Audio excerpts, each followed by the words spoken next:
Ladies and gentlemen, please welcome Steve Schuckenbrock.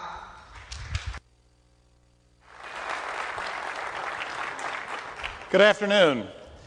You know, it's a pretty exciting time in this industry, and this conference is certainly indicative of the dynamic nature of change that's going on in the industry, both, through technological change as well as through all of the economic environment that so many customers and businesses have muscled their way through. And I think we come together at a really, really critical time. And so I'm really looking forward to this discussion with you. I'm hoping that we can make it an interactive discussion and have as much feedback from you as possible. Probably the best way to do that is for you to tweet to the address that I'll pop up here on the screen. That address is for Scott Hansen. Scott has actually become, as voted through Twitter, one of the top 100. Hey, Scott, where's Scott? He can stand up and take a bow. Scott's a terrific member of the team, and he's going to be watching your tweets as they come in and be responding. And then at the end, if we've got a few minutes, we'll take a few of those questions or others you might have and make sure we address them as real time as possible. You know, as I said, it's a pretty important time, and while I'm here as the president of large enterprise at Dell, I have had a number of different CIO responsibilities and opportunities. At PepsiCo as a CIO, I ran a company that was CIOs for hire, and I was a CIO at Dell for a while, especially as we really began to lean into virtualization as a really core plank of what we were doing across the company. And so I am going to try to bring some perspective from the CIO, not just the notion of Dell selling what we do to accommodate or to facilitate your drive towards virtualization. We're very proud of our partnership with VMware. We're making some exciting announcements today. We'll have an opportunity to go through some of those with you as various different speakers come up on stage. I'm a bit of a facilitator of a dialogue that will allow several of our really critical customers to come up and talk about what they're doing, give you a perspective on what we're doing in the cloud ourselves, and hopefully show you some things from Dell that you didn't know we were doing, including, I think, a really exciting sneak preview of what infrastructure is going to look like going forward. So with that, let me just dive straight in. You know, as you think about what's happening, I really believe our industry is at a major inflection point. We are in the virtual era now, and I don't say that casually. I mean, from mainframe era to distributed compute era to client-server era to the internet era, this is only the fifth in a slightly over 60-year-old industry. And it just so happens they come about every 15 years. I think this virtual era is being brought about through the combination of technological advancement, which brought 18,000 of you here to this conference, but also through the economic realities of it's time to change the fundamental cost structure around infrastructure so that more of our money, your money, can chase innovation and application and business value. That's what CEOs want, that's what CFOs want, that's what CIOs want, and frankly, that's what we are here to help enable as we go forward together. This virtual era is being driven across multiple different technological dimensions. Those technological dimensions certainly include unstructured data growth as data doubles every 18 months, and most of that is unstructured data that has to be not only stored but managed and maintained in very, very different and efficient manners. Virtualization itself, which will extend from the most mobile of mobile devices all the way through the largest of public clouds. Convergence, this whole notion of everything that served us well in the past, whether you're talking about servers, or you're talking about storage, or you're talking about network or management tools, will be simplified and converge around standardized platforms. There are no public clouds running on proprietary infrastructure. And frankly, that is going to be the reality in all data centers and private clouds as well going forward. And finally, talking about the cloud itself. I mean, this notion of the cloud, which gets so much buzz, is now becoming an enormous tidal wave in our industry. Dell is enabling 21 of the top 25 clouds around the globe. And we'll talk to you about what we've learned from that hyperscale infrastructure that enables those clouds everywhere. So, without further ado, let's talk a little bit about how you get there and sort of the economics of the change. You know, to net it out, hyperscale cloud companies achieve about 10x the efficiency of traditional data centers. I don't care whether you measure that from the perspective of administrators, where today in a traditional data center you might have one administrator to 30 or 300 servers. In a hyperscale cloud, that's 3,000 servers. Or you look at the flattening of networks, taking out whole layers in the network architecture, or the significant shift in terms of cost per gigabyte in the storage arena, or power and cooling efficiency ratios that are just unprecedented in what we've come to know as a traditional data center. And I think that trend is going to continue, and you're going to see some of that. But more importantly than just that, as I said a few minutes ago, you're not going to see the proprietary architectures play into the future. They simply cannot achieve the economic footprint that's required as you scale out the infrastructures to support this virtual era. And so, you know, while we've been declaring the death of various different proprietary platforms from mainframe to RISC for a long time, I truly believe that you know, this is going to accelerate that demise. So, thinking about this for a minute, I've done this a time in the past, but if you remember last year when you came to this event, you saw this great announcement about the unified proprietary stack and how simplified that unified stack was going to be. And there were all kinds of great words that were put out around that stack: integrated, simple, unified, revolutionary, you know, innovation, reduced OpEx. And by the way, they're true. And it's a pretty compelling conversation with most people, most CIOs who are trying to drive innovation in their business.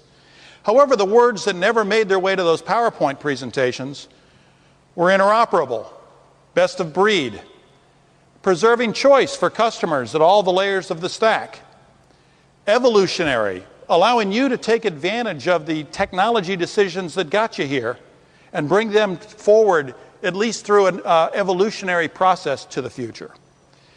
Open. Are you really going to bet that one company is going to out-innovate the industry? Just walk through the expo, and you'll know that's not true. And finally, it isn't just about reduced OpEx. It's absolutely about both reduced OpEx and reduced CapEx. Well, we don't think the strategy of either or is acceptable. And everything you'll see from Dell really embraces the notion of both. You'll be able to get a unified end-to-end stack from Dell that's fully integrated and capable, and we'll be very proud to sell you technology at every layer. But by the same token, you're still in charge. And when you want to make a different decision at any one of those layers, whether we're talking the storage, the server, the network, the hypervisor, you'll have that flexibility, and we will integrate it and support it in that stack. A critical difference. Now, I've been in this industry for a while, and I've watched this pendulum of proprietary to open swing way too many times, but I've never seen it stay unclosed. And right now, there's a tendency by most of my competitors to want to start locking down choice and limiting the options. We debunk that. We don't think it's necessary, we don't think it's right, and we are leaning into the open side of this equation. We think that'll pay huge dividends, not only for us, but for you as customers as we go forward. Let me, for a moment, talk to you about, I think, we just lost the projector. There we go. Let me talk to you about the three major principles that we're building on. I've already kind of given you the speech on open, but it's easy to be open and not very competitive. So it's critical that you're open and capable. That capable means that at every layer of the stack, we will strive to drive the best possible technology choices for your business and be competitive in and of their own right at every layer. And we will always try to drive value in the integration across those layers. Because we're open, it forces us to innovate up and down the entire stack. That's what customers want us to do. But in addition to that, it also has to be affordable. It's really easy to be capable and expensive. But to be open, capable, and affordable simultaneously, and to define affordable not just as the price you pay for the technology, but to define affordable based on the total cost of ownership as you look at the balance between technology, people, which drives about 50% of the cost of your data centers and your distributed environments, and process. And it's process that I think holds a tremendous amount of value for driving significant costs out of your business. When you think about the cost, our industry spends $1.2 trillion or thereabouts on infrastructure every year.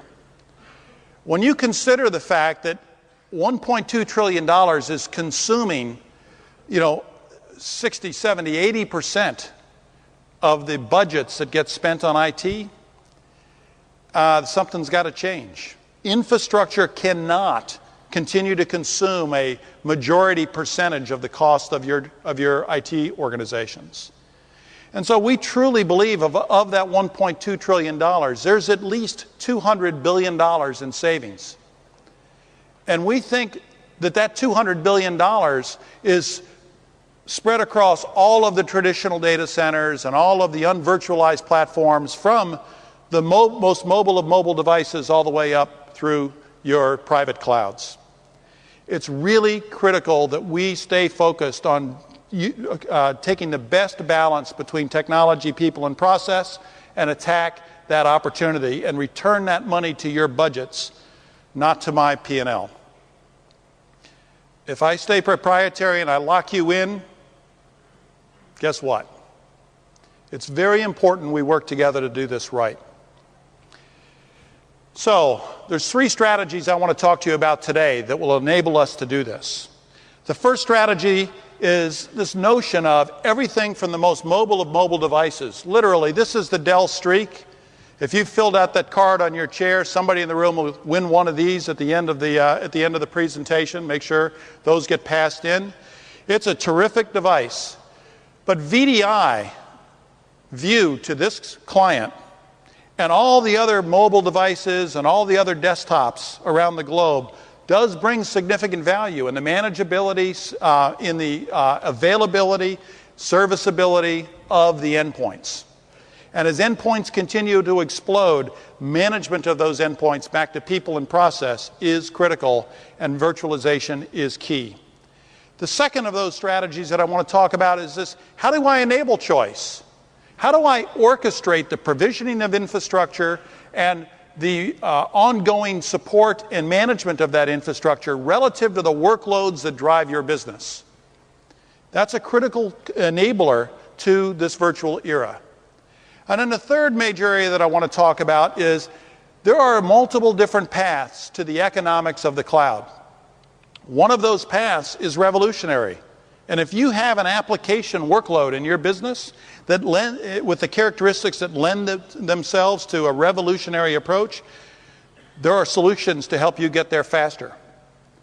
But most businesses actually have to evolve from where they're at to the technology footprints and the economics through private cloud implementations. And it's important that we know the difference and that we can facilitate the execution towards both. So those are the 3 major areas. Let me expand a little bit on virtualization everywhere. I mentioned the Streak. We've got View. Well, we have several things. We have desktop as a service that's running out of our data centers through the Dell Services organization, enabling you to have virtualization from mobile devices all the way through desktops in your environment, and as a service where you pay a monthly fee for the device, and all of the virtualization, applications, packaging, management, etc. is included in that process. Another is we've got some experiments going with VMware using View to be able to drive virtualization to these devices. So let me just have one of my colleagues back at the ranch give you just a glimpse into how we're doing that.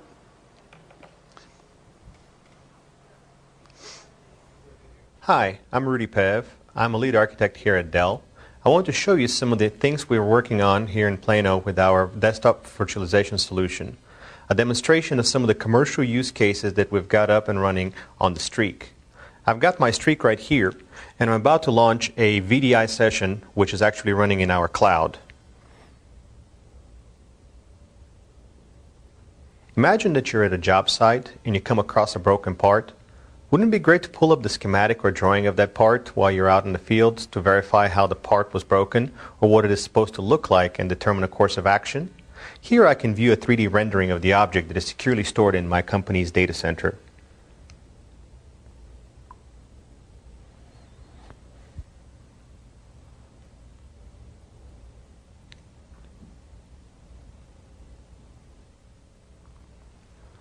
With the Streak and virtualization, the possibilities are limitless. This is just one of many things we've got coming. That application in process with several customers, one big German automaker who's using both the diagnostic capability but also the access to the manuals and access to the information for fixing with mobility as the delivery mechanism, specifically the Streak. We also have an experimental thing going on that I'm pretty excited about with Harley-Davidson, not only for maintenance, but they're actually working on an idea of embedding the Streak in as the entertainment system on your Harley. So for $22,000, $23,000, you can get a Streak and a Harley to go with it. I think desktop virtualization is getting ready to really explode. And I do think it is not just about the fixed desktop. It goes all the way to the mobile devices. And I don't think it's about CapEx as much as it is OpEx optimization. And the kind of things we're doing on the Streak, I think, are demonstrations of how you bring security and application availability and performance to devices like the Streak. I'd like to switch now and introduce a colleague, a friend, a customer, Doug Westhoff of Brown Shoe. Doug, if you could come up on stage. Now you might wonder, this happens to be one of the Brown Shoe products, you might wonder what this has to do with virtualization. But the reality is in addition to terrific virtualization of the data center environment, they've now really pushed to desktop virtualization, and they've been working with both Dell and VMware along the way. So Doug, welcome, and why don't you tell the story about what's going on at Brown Shoe. By the way, nice shoes. Yeah, thank you. Welcome.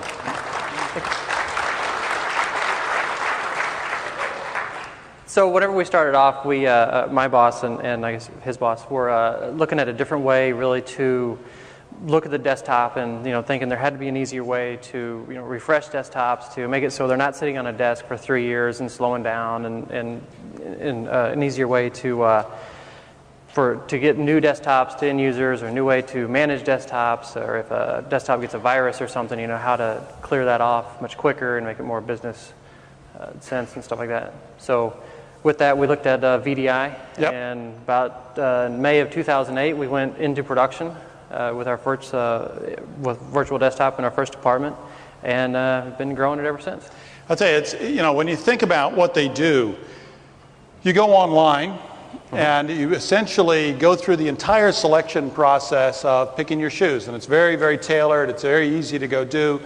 But the reality is once you order those shoes, the logistics system that sits behind it to get them delivered to you within a day or two is the value proposition of the business. And all of that happens through your distribution centers, which are now running on virtualized desktop. Yeah, all our distribution centers are 100% virtual, and even whenever you order those, it was comes down the conveyor belt and was scanned with a computer that was virtual.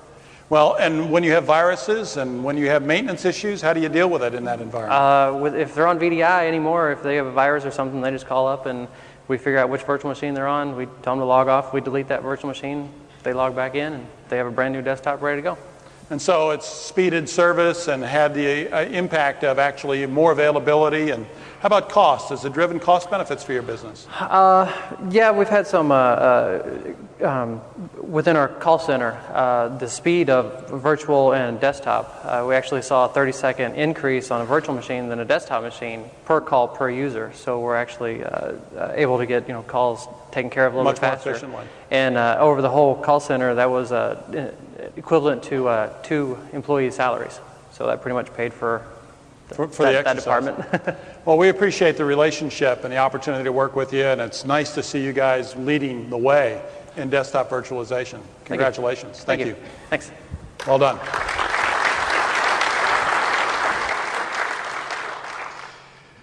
If you kind of hear stories like that, one of the things that's happening in the background is actually on an EqualLogic storage platform, they run 1,200 desktops, virtual desktops. And so they've got a great EqualLogic implementation, but there's been a little news lately about what Dell's doing in storage. So I thought I would address what's going on. First of all, we have a terrific set of IP in our EqualLogic platform, in our PowerVault platforms.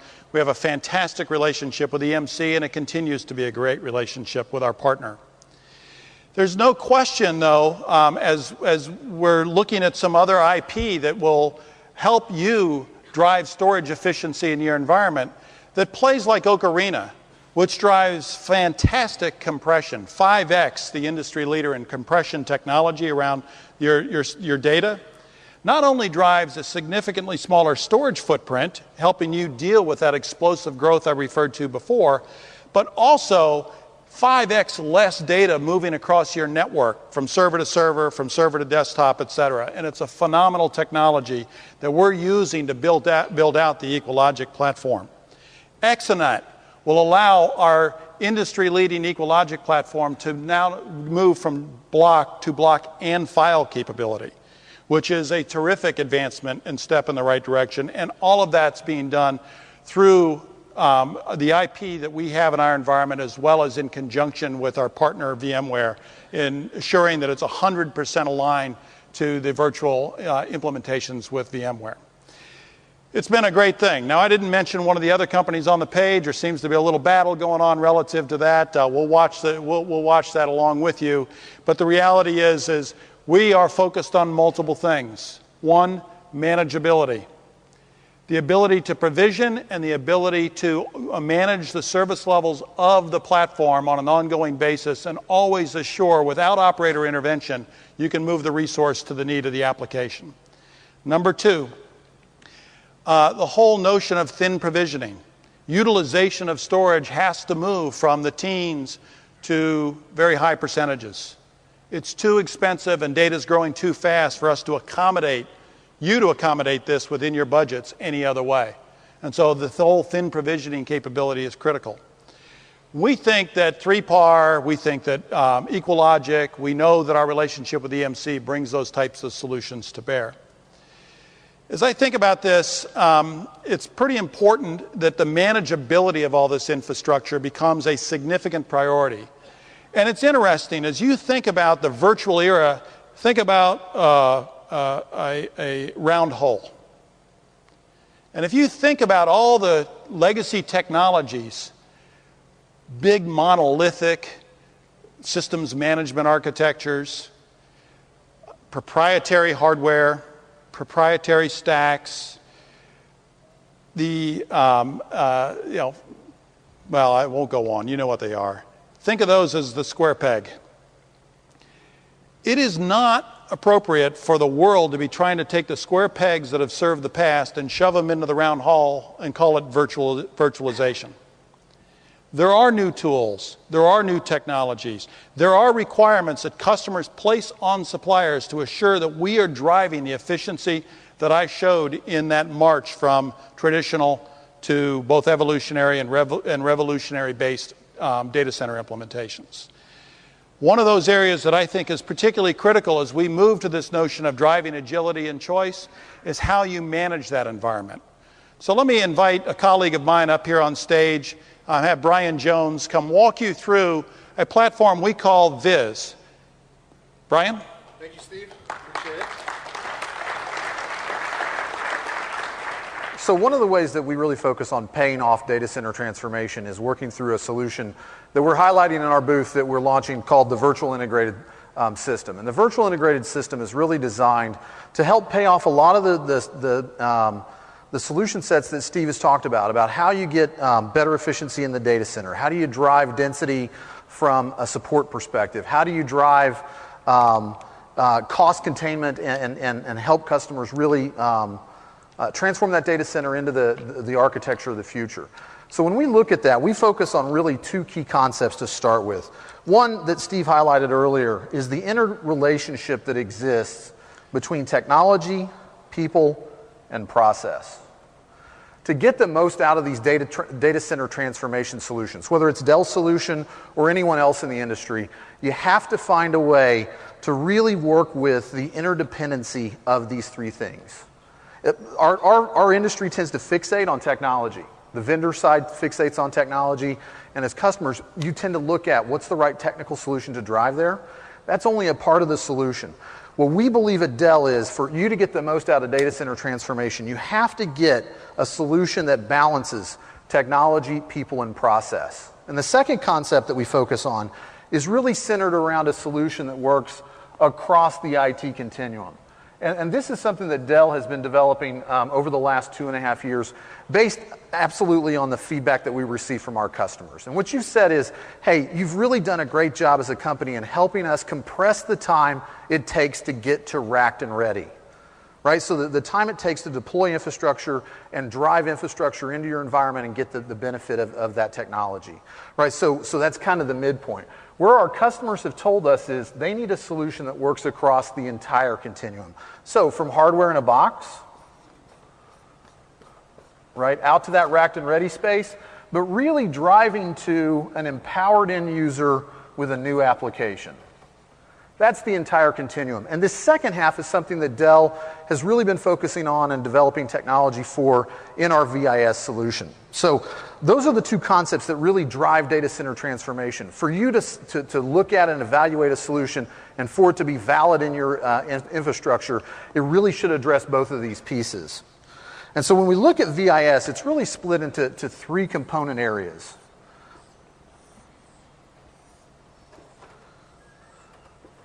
It's split first into intelligent infrastructure. So again, Steve spoke about how do you get the right infrastructure in place, the right servers, storage, and networking in place. Right? Then the second piece being our delivery center.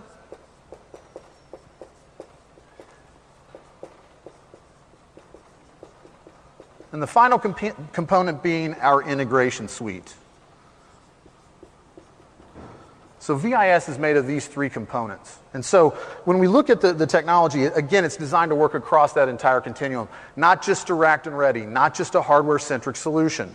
So when we look, one of the key places to start in that journey is with the intelligent infrastructure. So we have a product called the Advanced Infrastructure Manager that makes up the intelligent infrastructure. And the Advanced Infrastructure Manager is designed to help you, the IT professional, eliminate the need to manage technology as individual silos. So a silo of server, a silo of storage, a silo of networking. What we've designed is, and built into the Advanced Infrastructure Manager is a solution that gives you the ability to deploy those three technologies as a pool of resources, not as individual silos. And there's two key differences in what we do. One is this is designed to work with the existing infrastructure you have, so even non-Dell infrastructure. So non-Dell servers, non-Dell storage, non-Dell networking, right? As well as then the Dell solutions that you're integrating into your environment. What we're committed to is not creating another silo of computing in your data center. And the Advanced Infrastructure Manager is a primary way to do that. The second piece is it's really designed to work with your physical and virtual environment simultaneously. So as you're migrating to more and denser virtualization, you need a solution that works across both of those components. And this is really the first step in the evolution of VIS for most customers. But again, that only goes halfway. So our other solutions that we've integrated in is our first, our self-service creator.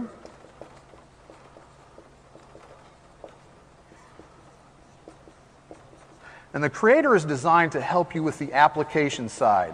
Right? So no longer do you need to create all these one-off application workload solutions in your environment, but to create a template of solutions that you can use and then drop into a catalog that allows your developers to come alongside you as an IT professional and really self-service. So delivering cloud-like features to your virtual infrastructure.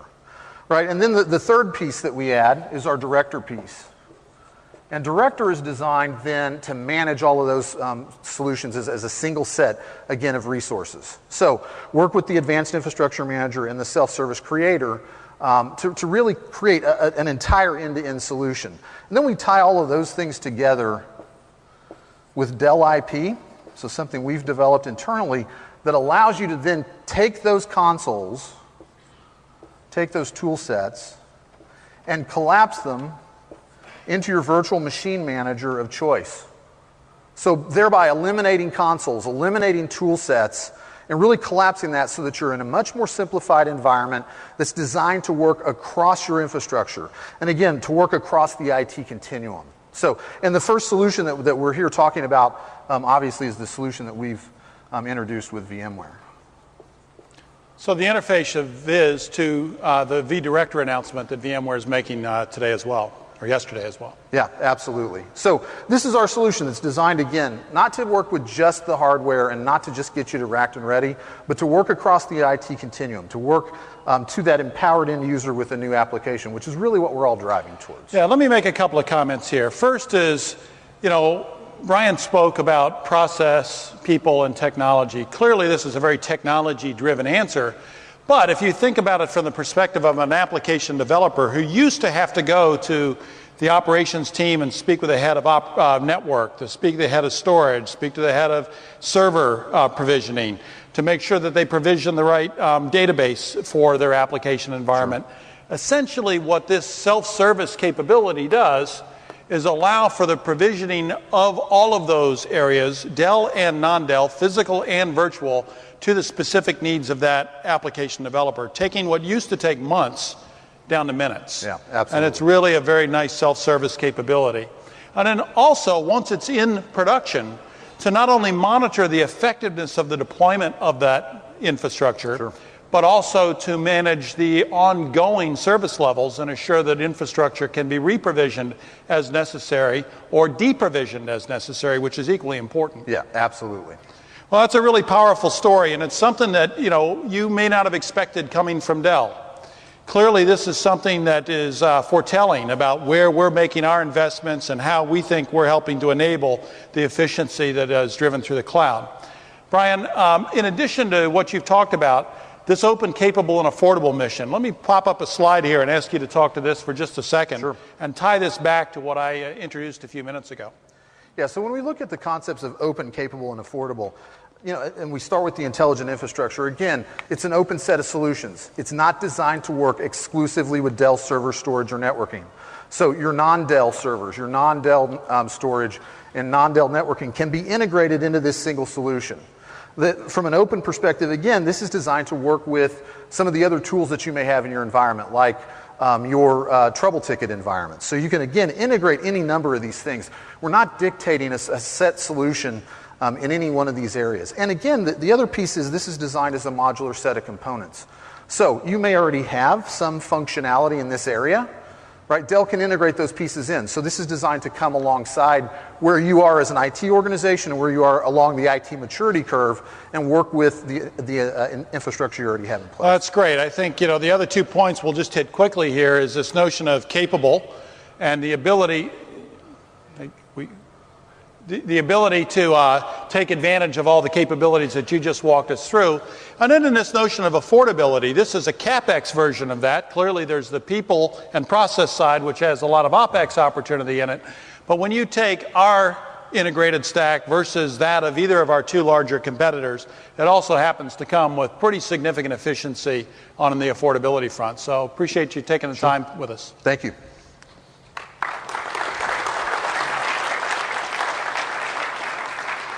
So now let's bridge to strategy number 3 and this notion of revolutionary and evolutionary change. And as I said, there is no right answer.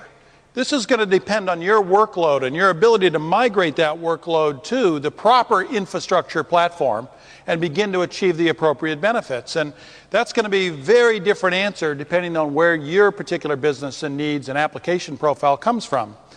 It's very important for us to, make sure we really work through some specific examples. And rather than me getting up and preaching it, I've got a couple of gentlemen who are going to join me on stage, Doug Eney and David Fernley. Doug is a VP of Information Systems at Carnival. And if you don't know who they are, there's a luxury cruise line waiting for you. And on each one of those cruise lines is a very, very critical piece of the information technology stack, a data center. Every one of these ships comes equipped with a data center, and they've gone through a pretty significant evolutionary change with that data center infrastructure. So Doug's going to tell you about that. And David is going to come up and talk to us about a revolutionary transformation that took place at Salesforce.com. So gentlemen, please come on up.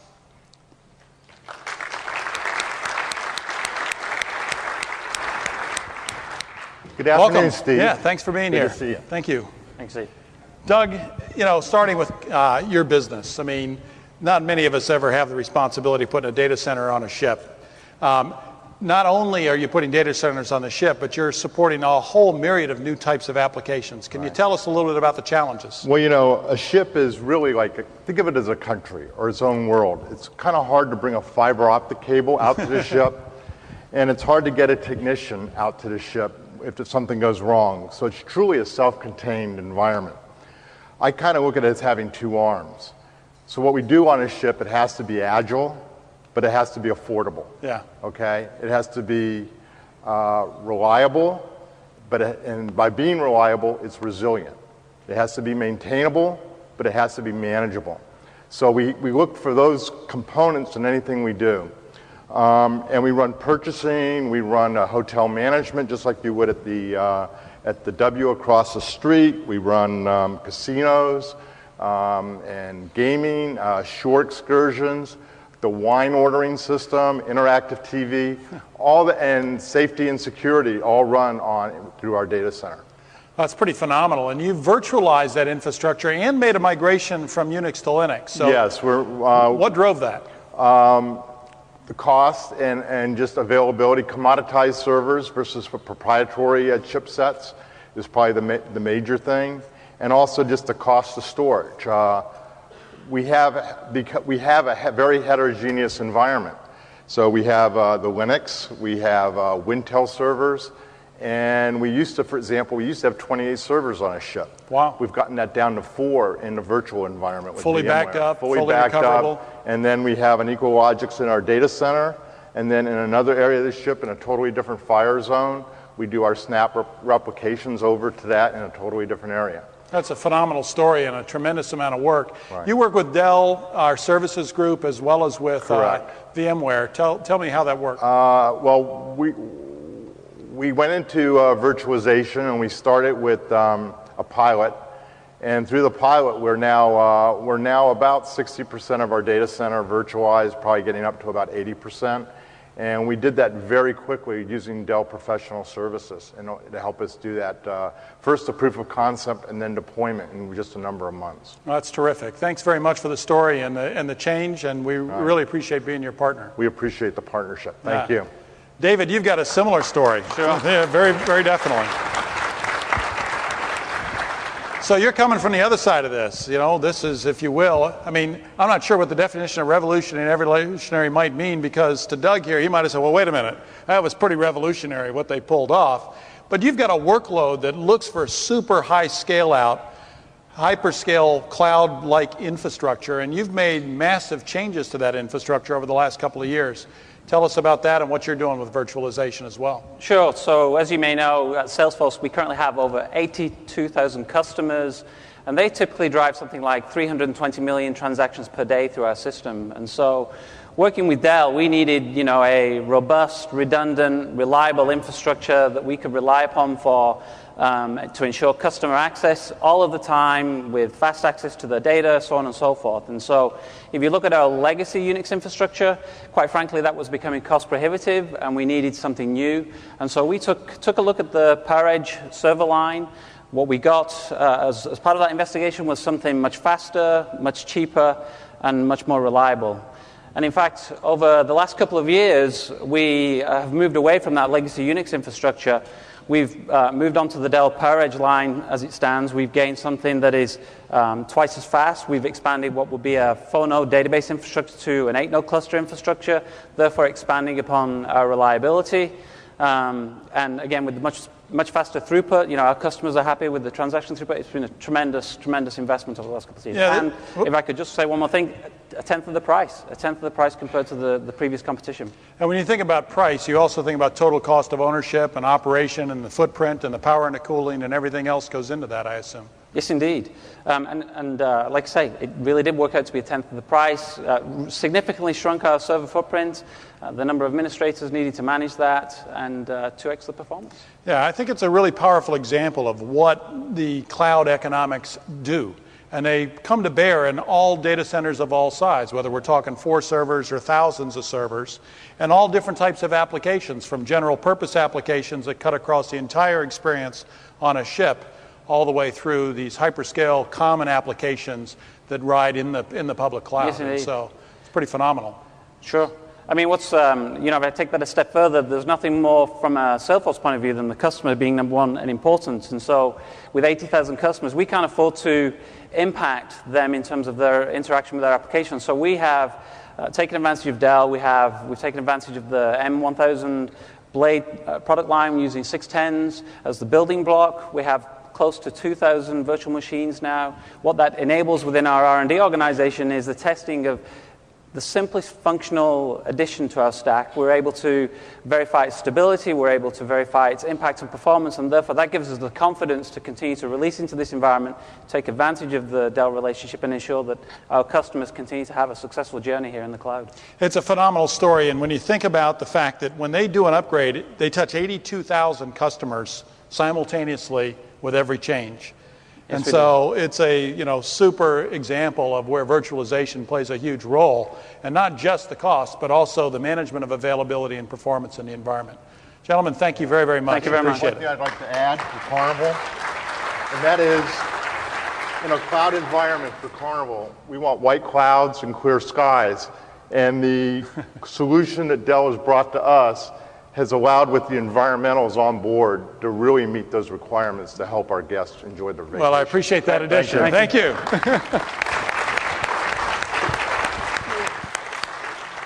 Now, it's great to bring customers up on stage and have them talk about what they're doing in the cloud, but Dell's doing a lot in the cloud as well. We've got IT as a service, we've got infrastructure as a service kinds of offerings that we've done with several different customers.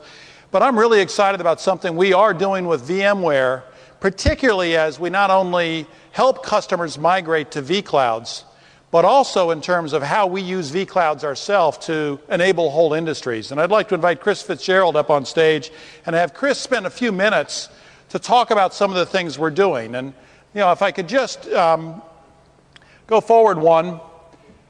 Chris, we've already kind of covered a couple of different areas. First, this whole notion of vCloud Director being a really critical part of management of clouds, the ability to tie the vCloud Directory into Viz, then our usage of all of that to really deliver vClouds to fundamentally change the game. I'd love you to give us an example and really click through what we're doing in the healthcare industry. Thank you, Steve.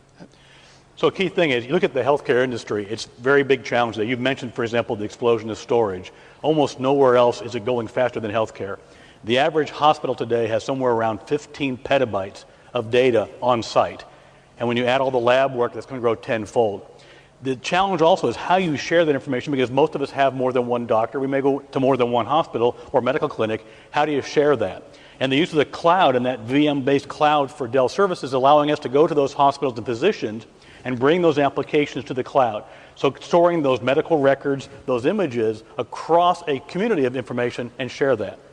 Secondarily, using the VMware App Cloud, extend those applications out to other parties so that if you're a software developing company or have solutions, you can now tie into that cloud and add your information or your value to those applications in the App Cloud.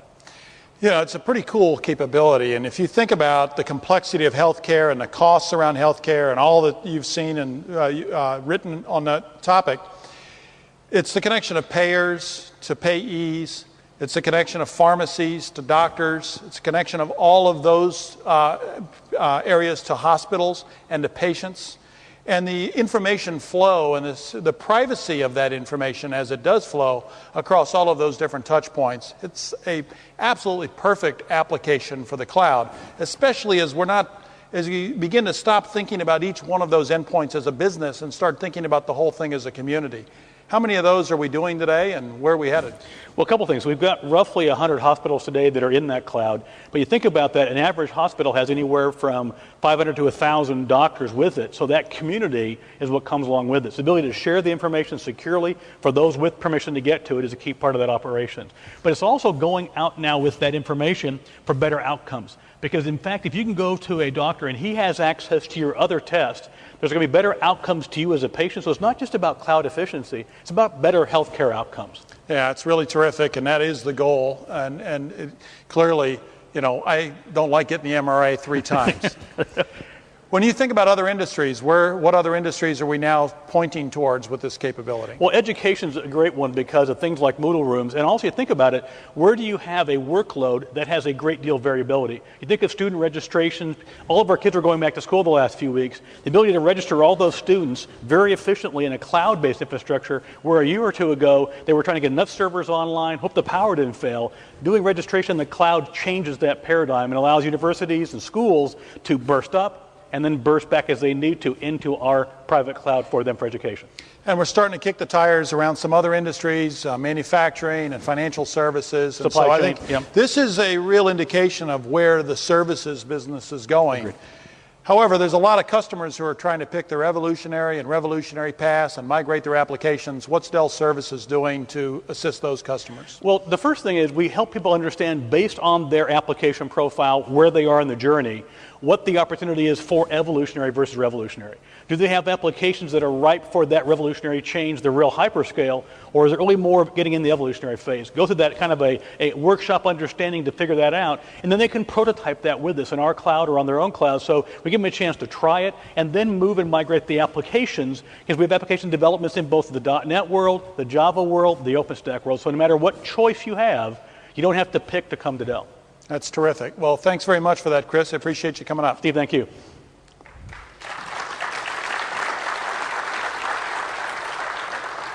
So we have to run those clouds on all sorts of infrastructure.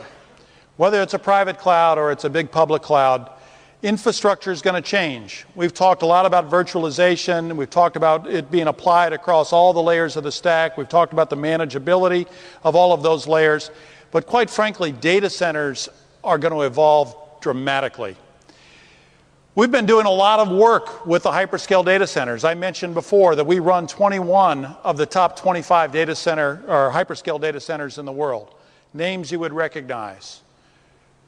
I won't run through the whole list because I'll leave some out, and some of them don't like it when we mention them. But if you think about what you do when you go to the web, we touch over 1 billion transactions per day through our servers that enable those clouds.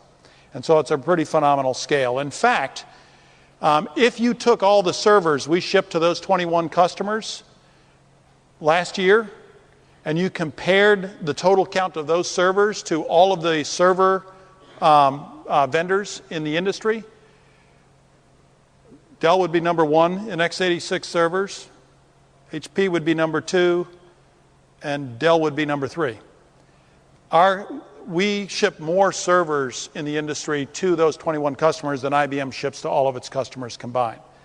And so it gives you an idea of the kind of scale that is occurring in the cloud.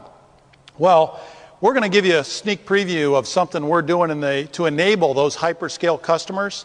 And I think it bodes an interesting path for what data centers of the future really look like. So let me roll some video and let you see what's going on inside of our labs. Hi, I'm Ty Schmidt. I'm lead architect for modular infrastructure for Dell. We're developing a new modular approach to data centers. So what's wrong with traditional data centers? Traditional data centers, they take too long, they cost too much. You're paying taxes, capital expenditures for what you're not using for another 3 or 4 years to pass that. We're developing a new modular approach. Imagine that you can have a fully operational data center in 30 days from site readiness. A data center with the flexibility to provision new servers in minutes in half the space of a traditional data center. With this building block approach, we can right-size the system for specific customers' usage model, environment, deployment timing, cost constraints. And what the Lego block approach allows us to do is really clip on those modules and add that capacity and add that load and add the resulting infrastructure elements only as you grow. Let me show you this unit. This is built for a customer who would use it in a simple indoor warehouse. Here we have two modules joined together. A primary module with 12 racks that interfaces with the facility, and then a secondary module that provides additional 12 racks for scalability. Together it holds about 2,500 servers, which can be accessed through a central hallway. 3 or 4 modules can be accommodated to yield thousands of servers, all added as needs change, not years in advance.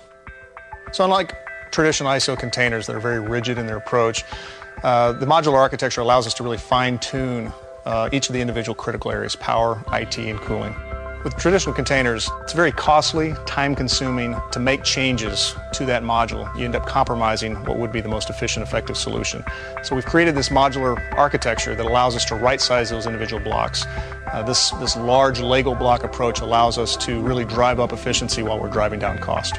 Our modules can come pre-configured, integrated, cabled, tested at Dell, such that what's presented to the facility is a single point for power, a single point for IT, a single point for cooling.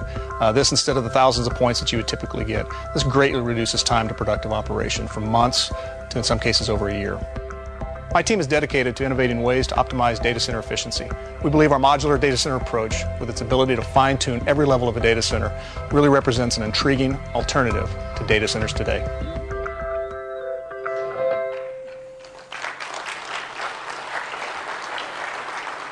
It's a pretty phenomenal story. I mean, we're shipping whole data centers, not just individual servers and storage units and networking capability anymore. It's clear that the economics of that approach and the speed and flexibility associated with that approach are pretty groundbreaking. We're actually delivering those units in production to a few of our customers. We have a customer in Australia who has staged capability like that in multiple different points around the globe and can dynamically switch workloads across those data centers based on all of the efficiency ratios that I talked about before, most specifically driven by the availability and cost of power at any one point in time, which they constantly renegotiate. It's a pretty phenomenal story, and it speaks to how you optimize using the management tools and the evolution of the infrastructure to fundamentally change the way we think about compute power. With that said, it's interesting that we do this on big hyperscale data centers, but quite honestly, taking the learnings, whether it's learnings about power and cooling, it's learnings about manageability, it's learnings about footprint optimization and how to get massive density in our products, bringing all sorts of new application type capability into smaller footprints as opposed to the big 21 hyperscale data centers I talked about. We now have a whole product lineup called PowerEdge C that allows you to do in your own private clouds and take advantage of the learnings that we've taken from the hyperscale clouds to modernize your data centers and achieve the kind of economics that I talked about. And it's a very exciting product lineup that we think is really going to lead the way in the implementation of private clouds. It's important as we think about all of these strategies I talked about and the economics that I talked about, that we just go back and think about the opportunities for our customers and partners. You know, there's a playbook, and that playbook is dedicated to helping you find your fair share of the $200 billion that's out there. Whether it's understanding the economics and how they apply to your business, whether it's thinking about revolutionary or evolutionary, whether it's thinking about how you apply open, capable, and affordable to its optimal use inside of your own environment so that you can evolve from the technology decisions you've already made and not have to face the forklift cutovers that many of our competitors are talking about. Whether you're looking at how you balance the technology with the people and the processes and looking at not the square pegs, but the round pegs that fit into the virtual era and the kinds of things that companies like Dell and our partners can bring to bear. It's an important conversation, and it's something we'd be very excited to lean into with all of our customers and help you achieve what is achievable as your fair share of the $200 billion. I wouldn't be talking about this if we hadn't done it ourselves.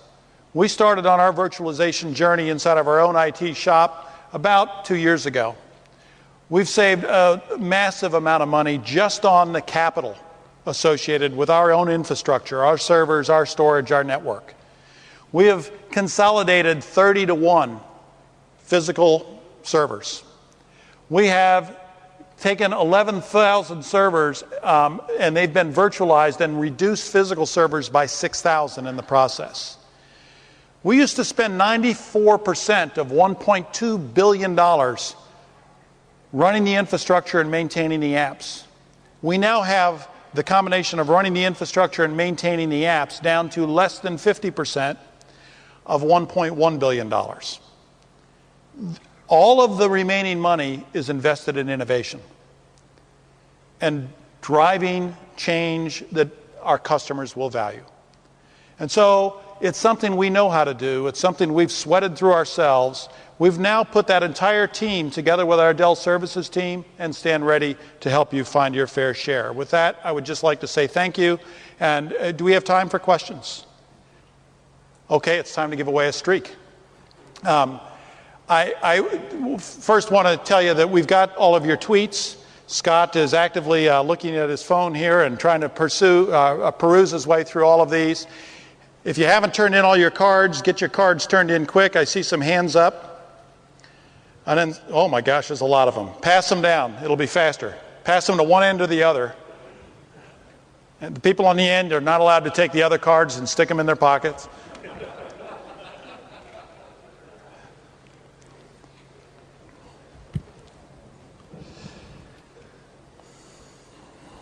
Okay, are we getting all the cards? Time matters here. You got to be present to win. Okay, we got them? Okay, it's time to be done. Let's roll them up. Okay. Okay, there's a barrel there, there's a barrel here, and then let's draw for the winner. Where's she going with the barrel? Where are you going? Okay, here we go. It's probably my fault. I should have told you to fill them out and send them to the center earlier, but sorry for the delay. Let's spin this thing around and pick a card.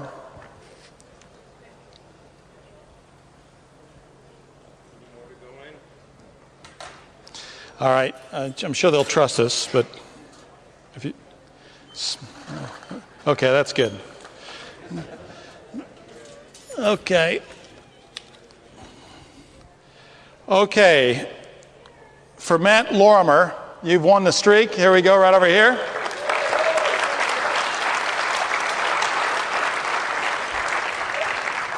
Ladies and gentlemen, thank you very much for spending the time with us. We appreciate your business and look forward to working with all of you. Thank you very much.